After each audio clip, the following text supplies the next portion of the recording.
오늘 우리가 읽은 갈라디아서는 갈라디아 교회에 보낸 바울의 서신이죠. 갈라디아 교회는 사도 바울이 1차 전도 여행 시에 구원 얻은 백성들 첫 열매를 맺은 교회이기도 했습니다. 안디옥 교회에서 성령으로 부름받아서 안수받고 파송받아서 갈라디아 땅을 먼저 돌 때 그는 그곳에 복음을 전했죠. 뜨거운 복음의 열정으로 시작된 그의 선포는 갈라디아 사람들에게 큰 도전을 주고 복음에 순복하며 믿기로 작정한 자들이 있었습니다. 그들이 바로 갈라디아 교회가 된 것입니다.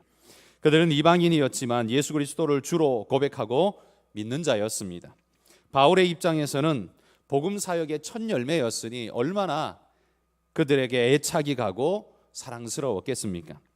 그런데 이런 갈라디아 교회가 바울이 선교 사역을 떠난 이후에 그들을 찾아온 거짓 교사들로 인해서 흔들리고 무너져 버렸습니다. 이들은 우리가 잘 아는 것처럼 율법주의자들이었습니다. 그리스도의 복음보다 모세의 가르침이 월등히 우선한다라고 인정하는 자들입니다. 이 사람들은 안 믿는 사람들이 아닙니다. 복음을 못 들어본 사람들이 아닙니다. 복음을 들어본 사람들이고 아는 사람들인데 적어도 모세보다 월등하진 않다라는 생각에 꽉 사로잡혀 있는 사람들이었습니다. 그러니까 새로운 복음이라는 것도 모세의 가르침 아래에 있다고 믿은 거지요. 그리스도를 모세의 뒤를 잇는 정도의 선지자라고 아마 그들은 그렇게 인식했을 겁니다. 그들이 그리스도를 알았다고 말하는 건 그들의 율법의 가르침과 궤를 같이 하고 있는 면들을 수용하고 받아들이는 것이지 율법을 넘어서는 거라고 절대 생각지를 않았습니다. 그러면 뭡니까? 율법이란 그들의 개념으로 볼 때 복음이란 율법 아래의 하급 규율에 지나지 않는 거죠. 그리스도란 모세보다 아래직급의 존재일 뿐입니다.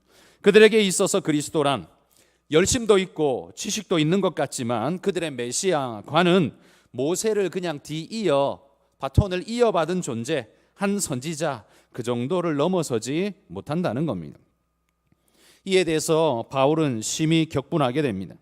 지금 갈라디아 교회는 그리스도를 모세 아래에 가두고 복음을 율법 아류 정도로 치부하는 이런 거짓된 가르침을 퍼뜨리고 거기에 교회가 허물어져 가고 있다는 소식, 그것은 바울로 하여금 참을 수 없는 마음에 큰 동요를 일으키게 했던 것이죠. 그래서 15절에 오늘 우리가 읽은 본문 시작에 바울은 그들에게 이렇게 질문합니다. 너희의 복이 지금 어디 있느냐? 너희의 복이 지금 어디 있느냐? 어디 있단 말이냐? 모세 아래에 있느냐? 아니면 모세 위에 있느냐? 모세로 말미암느냐? 아니면 그리스도로 말미암느냐? 그렇게 마음에 불이 타는 마음으로 그들에게 질문하고 있는 겁니다. 아마도 이 분노는 자신이 가르친 가르침에서 벗어났다라는 사실 때문에 생겨난 분노 그 이상일 겁니다. 내가 가르친 건 그게 아니지 않느냐 이런 마음도 있었겠지만 그거보다 더 마음에 참을 수 없는 건 그리스도를 모세 아래로 내던져버린 그러한 그들의 행태, 생명의 길을 다른 길과 바꿔버린 그런 어리석음, 그러한 것에 대해서 분노하고 있는 것이죠. 바울이 그 갈라디아 교회에 전했던 복음은 그런 게 아니지 않습니까? 그렇게 생명의 복음을 뜨겁게 전하고 그들은 정말 감사하게 받았었는데 이 뒤에 온 사람들의 이야기에 이렇게 쉽게 무너져 버리라고는 아마 바울도 생각지 못했던 것 같습니다. 이 지금 갈라디아 교회를 부르고 있는 이 부름, 너희의 복이 지금 어디 있느냐? 이 부름을 듣고 있노라면 마치 선악과를 따먹은 아담을 찾고 계시는 하나님의 부름이 생각납니다. 아담아, 네가 지금 어디 있느냐? 여러분, 그 부름이랑 지금 바울이 갈라디아 교회를 향해 부르고 있는 너희의 복이 지금 어디 있느냐라고 묻는 게 마치 같은 패턴처럼 제 귀에 들려집니다. 안타깝게도 여러분, 하나님은 늘 인간 때문에 이 질문을 에덴 동산에서만이 아니라 지금도 여전히 반복하면서 외치셔야 한다는 겁니다. 아무리 진리와 생명의 길을 알려줘도 늘 거짓의 약을 타고 있는 그 사탄 때문에 어리석은 인간이 휘둘려서 무너지고 쓸려가 버리는 겁니다. 하나님 앞에 아름답게 섰다라고 생각했던 갈라디아 교회가 이렇게 여지없이 흔들리고 무너지는 걸 보면서 얼마나 바울의 마음이 애가 탔을까요? 그들을 지켜보는 하나님의 마음은 또 얼마나 애가 탔을까요? 여러분, 신앙의 길을 가다 보면 욕심 때문에 혹은 거짓된 사람 때문에 진리의 길에서 벗어나게 되는 위험성들이 늘 우리에게 다가옵니다. 신앙하다가 실족하여 넘어진 사람들을 여러분 주변에도 있으시죠? 한번 곰곰이 그분들을 한번 따져보십시오. 그들은 다 불쌍한 피해자일까요? 그 사람들은 잘 하려고만 했는데 다른 사람 때문에, 환경 외부적인 조건 때문에 혹은 교회 때문에, 누구 때문에 그런 철저한 피해를 입고 교회를 떠나고 신앙을 떠나고 지금은 믿지 않는 자가 돼버린 것일까요? 그러한 면도 없지 않아 있을 수 있지만 사실 그거보다 더 큰 것은 아마 스스로 죄에 빠져서 허물어져 버린 스스로의 모습 때문에 일어나는 일이 더 많지 않을까요? 생명의 순례 여정을 가는 동안 사탄은 우리가 걷는 발 아래에 수많은 비탈길을 만들어서 미끄러지게 만들고 있습니다. 웅덩이를 만들어 빠지게 하고 수풀에 걸려 우리의 발목이 쓰라리도록 만들고 있습니다. 그리고 그 고통 때문에 하나님께 이런 의문을 던지게 만듭니다. 아니 뭐 이렇게까지 꼭 해야 돼? 이 길이 진짜 생명의 길이 맞기는 한 거야? 하나님이 진짜 우리를 사랑하신다면 이렇게는 되지 말아야 하는 것 아닌가? 여러분, 이런 생각이 신앙하다 보면 우리 마음에 들지 않습니까? 혹시 여러분 마음에 이런 생각이 드시거든 꼭 철로역정 책을 다시 한번 읽어보시기를 권면해 드립니다. 하늘 가는 순례의 길은 절대로 놀이기구 미끄럼틀 타는 것처럼 매끄럽게 샥 빠져나가게 되는 그런 길이 아닙니다. 그 길은 고통의 길이고 힘든 길이고 아픈 길이고 위험천만한 길이고 손해보는 길입니다. 그러나 그런 아픔, 힘듦, 위험, 손해가 있다고 해서 그 길이 악한 길인 것은 절대로 아니죠.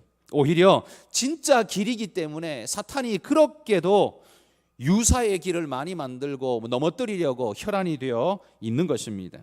그러므로 성도 여러분, 우리가 신앙하는 길에 반드시 사탄이 뿌려놓은 악한 사람들이 등장할 것입니다. 악한 사설들이 내 귀에 자꾸 들릴 것입니다. 악한 유혹들이 내 삶을 자꾸 공격해 올 것입니다. 그게 없는 게 바른 신앙이 아니라 여러분 그게 있을 거예요.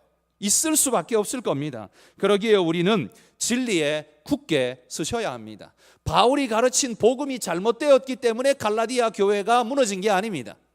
바울이 가르친 교육은 완벽했지만, 그가 전한 복음은 정확했지만 그의 귀가 얇아서, 마음이 약해서 그들 스스로가 사탄이 던져놓은 유혹에 마음을 풀어헤쳐버렸을 때 그냥 여지없이 무너져 버리는 걸 보십시오.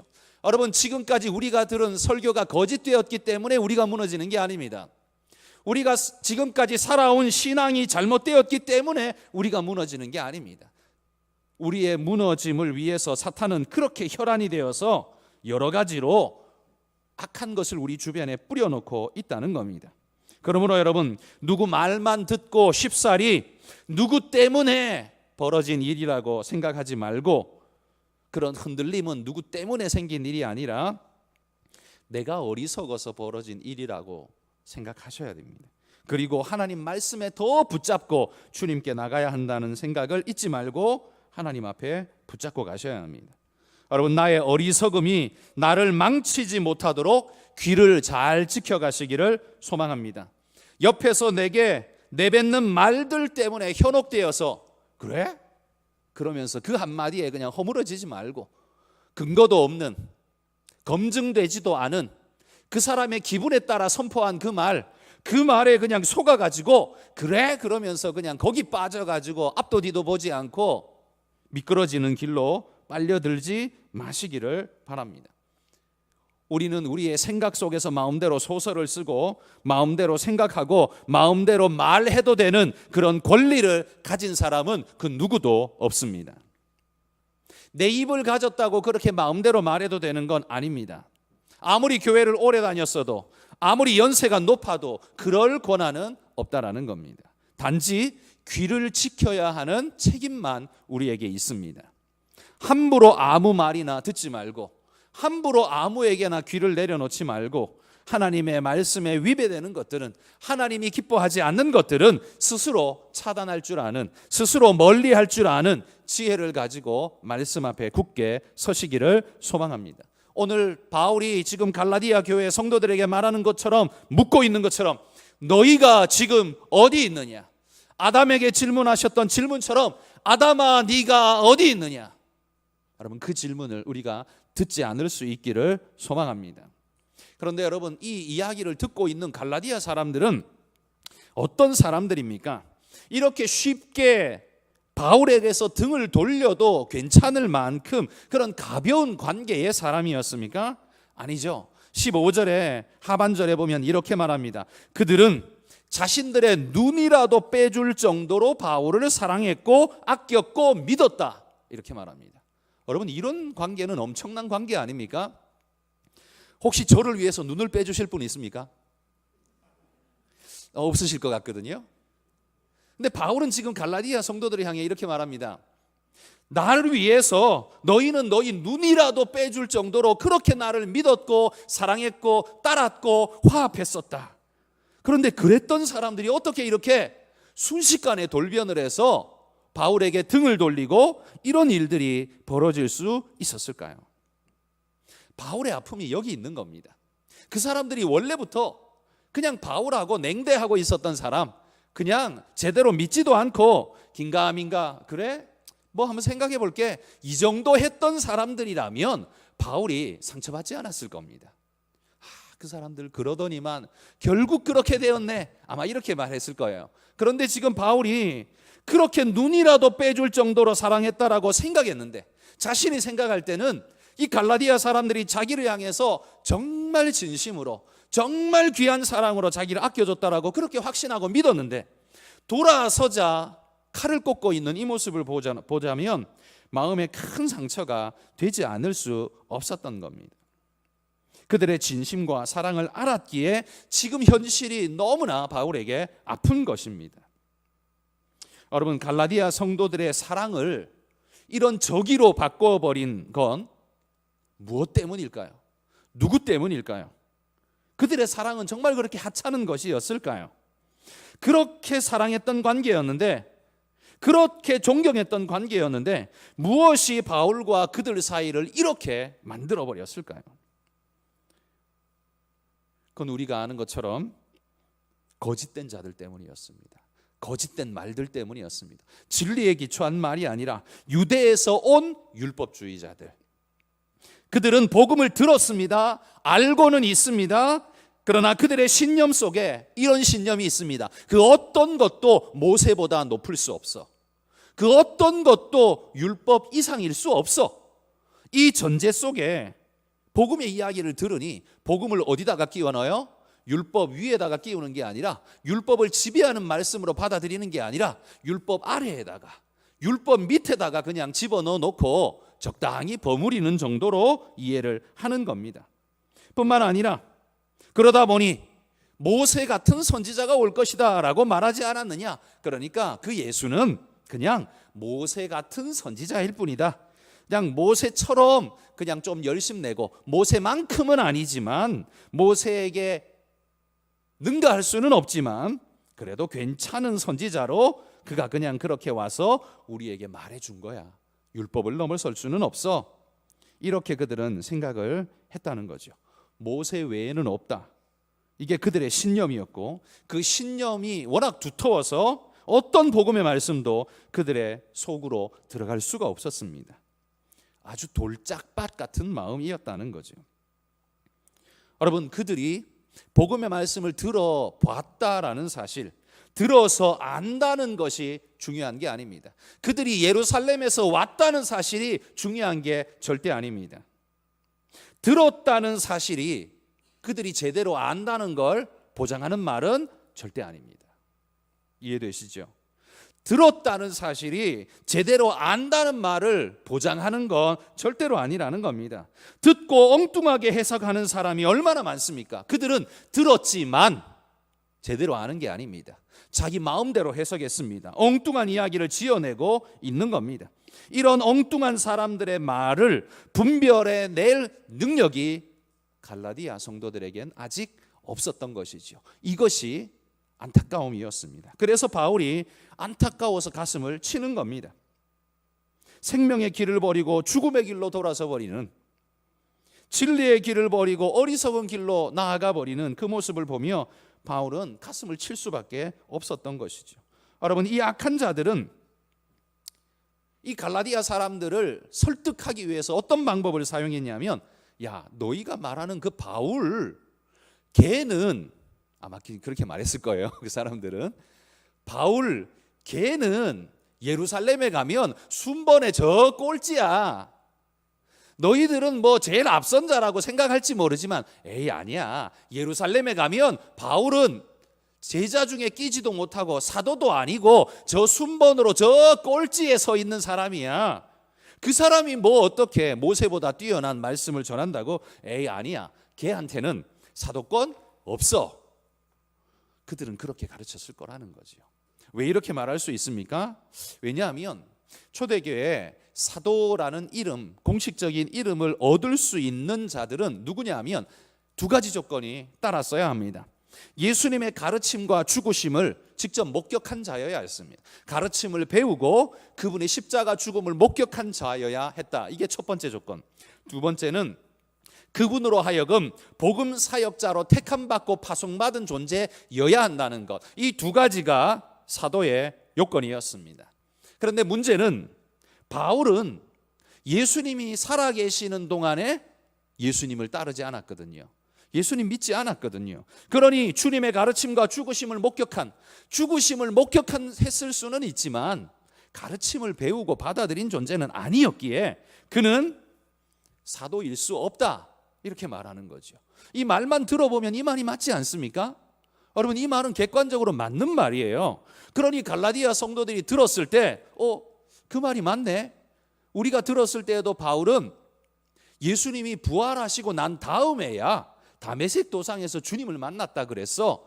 그러면 그는 살아생전에 예수님을 만나지도 못했고 그분의 가르침을 듣지도 못했고, 그렇다면 그는 제자의, 사도의 자격 요건에 아예 미달된 존재 아니냐. 그럼 우리가 그를 사도라고 부른 건 뭐야? 사기친 거야? 이런 생각이 마음속에 훅하니 들 수 있는 겁니다. 그러나 여러분, 바울은 다메섹 도상에서 주님을 만났죠. 그리고 아라비아에 내려가서 주님의 말씀을 연구하고 묵상하면서 성령의 인도를 따라서 이 말씀을 깊이 있게 깨닫게 됩니다. 그리고 제자들과 함께 교류하고 교제하면서 예수님 살아생전의 말씀과 가르침들을 전하여 듣게 됩니다. 그리고 하나님이 그를 얼마나 사랑하셨는지 그의 고백처럼 삼층천을 보여주시면서 주님의 영광을 보여주시고 또 직접 말씀하시면서 너는 나를 위해 택한 그릇이다, 이방인들을 구원하려고 택한 나의 그릇이다 라고 말씀해 주면서 직접 파송하여 보낸 존재였습니다. 바울은 자신을 12제자에 속하는 자라고 말한 적은 한 번도 없습니다. 그가 말하는 사도라는 개념은 주님의 보내심을 받은 존재라는 의미입니다. 진리의 말씀을 깨닫고 성령의 인도로 그 말씀을 발견한 이후 그분의 보내심을 받아 이 진리의 말씀을 전파하라고 보냄받은 존재, 그게 바로 나, 주님께서는 사도라고 부르시는 바로 그 존재라고 그렇게 믿는 겁니다. 바울은 한 번도 이 사실에 의심을 가져본 적이 없습니다. 그는 자기 열심으로 이 일을 한다고 생각해 본 적 없습니다. 주님께서 나를 보내셨기에 나는 이 일을 한다라고 그는 늘 생각했다는 거죠. 그런데 지금 갈라디아 성도들은 이 유대에서 온 율법주의자들 때문에 이런 생각을 하는 겁니다. 그래? 그럼 바울 사도가 아니야? 이 말 한마디로 바울이 했던 모든 진리의 말씀은 다 거짓이 돼버리는 겁니다. 여러분, 사도라는 이름은 누가 줘야 하는 걸까요? 예루살렘에서 온 유대인들, 그들이 줘야 하는 겁니까? 그들이 징표를 줘야 사도가 그러면 되는 걸까요? 사도가 누굽니까? 사도는 보내심을 받은 자라는 의미입니다. 누가 보내신 거예요? 주님이 보내신 자들입니다. 그러면 주님께서 친히 그를 보내셨다면 그는 사도이죠. 예루살렘 사람들의 인증을 필요로 하지 않습니다. 바울은 결단코 사람의 파송을 받은 존재라고 생각해 본 적도 없습니다. 그래서 그는 그들의 파송패를 기대해 본 적 없는 사람입니다. 자신은 늘 한결같이 주님이 보낸 사람이다라는 것에 확신했고 거기에 흔들려 본 적이 없습니다. 그러나 갈라디아 성도들은 딱 한마디 말에 바울의 모든 진리의 말이 다 거짓인 것처럼 인정해 버렸습니다. 그래? 바울이 사도가 아니야? 이 말 한마디. 뭐 다른 구구절절 설명이 필요 없었습니다. 바울이 말한 복음을 하나하나 조목조목 따지면서 반박한 게 아닙니다. 딱 하나. 뭐? 바울이 사도가 아니야? 그 한마디. 그거 하나로 모든 게 거짓이 돼버렸어요. 여러분, 예를 들면 이렇게 한번 생각해 보십시오. 뭐? 우리 담임 목사님이 박사학위가 없어? 자, 그러면 그거 한 설교가 다 거짓이 되나요? 그건 아니잖아요. 지금 갈라디아 성도들이 거의 그런 분위기로 몰려가고 있는 겁니다. 여러분, 사랑이 오염되면 누구라도 분노하게 됩니다. 아마 갈라디아 성도들은 이런 생각했을 거예요. 자기가 진심을 주고 사랑을 줬던 바울, 사도라고 생각하고 사도라고 불렀는데 그걸 거부하지 않았는데 알고 보니까 예루살렘에서 온 사람들 말을 들어보니까 사도가 아니래. 그럼 우리를 속인 거야. 그런 생각이 드는 거죠. 사랑에 이 오염물질이 들어가면서 사랑했던 마음이 그 강도만큼이나 분노로 뒤바뀌어 버린 겁니다. 그들은 바울에게 속은 것이 아니죠. 말장난하는 자들에게 속은 것일 뿐입니다. 사도권, 그건 주님에게 있는 겁니다. 주님이 보내시면 사도입니다. 그런데 지금 그들은 그걸 알지 못하는 거죠. 믿지 않는 거죠. 그들은 바울에게 속인 게 아니라 거짓된 자들의 말놀이에 속아났을 뿐입니다. 그래서 바울은 17절에 보시면 잘못된 열심이 얼마나 아픔과 고통을 낳는지를 말하고 있습니다. 그들의 열심, 그들이 누굽니까? 예루살렘에서 온 자들입니다. 율법주의자들입니다. 그들의 열심이 대단한 열심이기는 하지만 그 열심은 바울과 갈라디아 성도들을 이간질시켜서 파괴적인 결과를 낳게 할 뿐이었습니다. 그로 인해 자신들의 말을 듣게 만들 뿐이었습니다. 어리석게도 갈라디아 성도들은 생명의 안내자를 버리고 죽음의 안내자를 따라가 버린 꼴이 되어버렸습니다. 여러분, 교회의 분열도 열심 있는 사람에 의해서 이루어지는 겁니다. 열심 없는 사람은요, 분열도 안 일으켜요. 열심이 없는데 뭐 그런 일을 합니까? 그냥 사라지고 말지. 열심 없는 사람은 아예 분열도 안 일으켜요. 분열은 누구한테서 나느냐? 열심자에게서 나옵니다.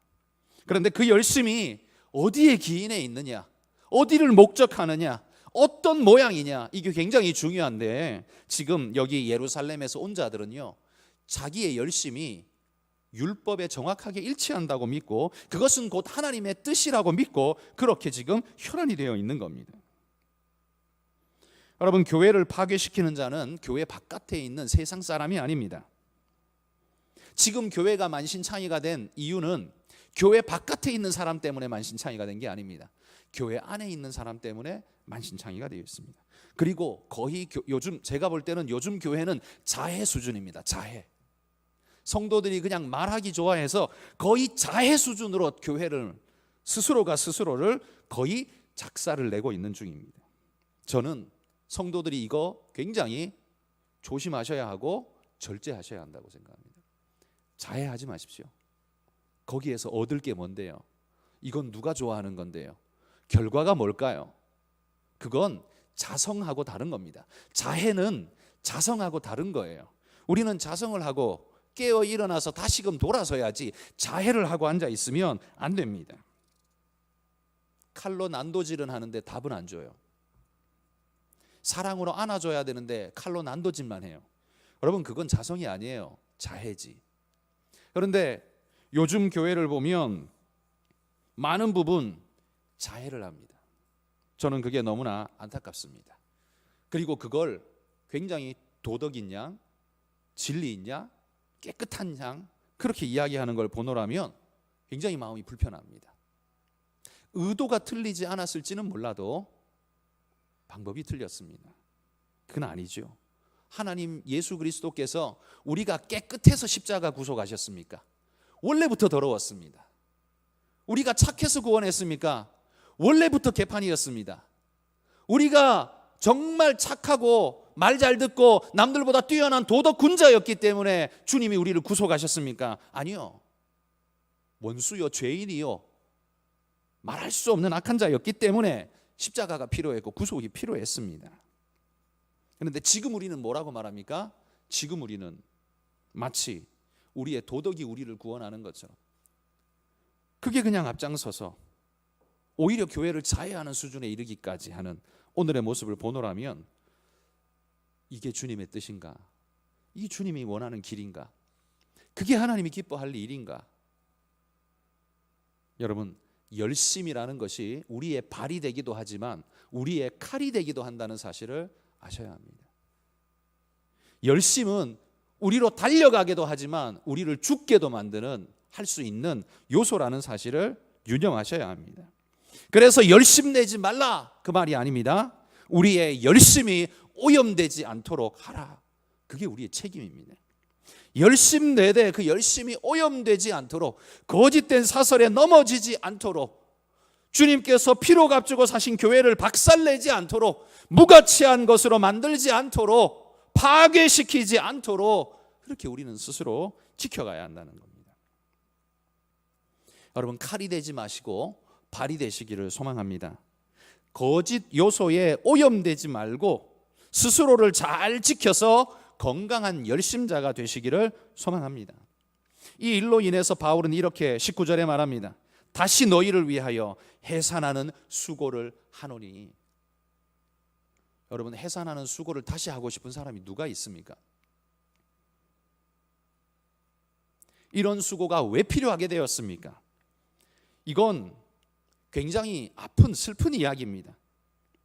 필요 없는 고통과 아픔을 다시 겪어야 하는 그 고통을 바울이 지금 이런 표현을 써서 이야기하고 있는 겁니다.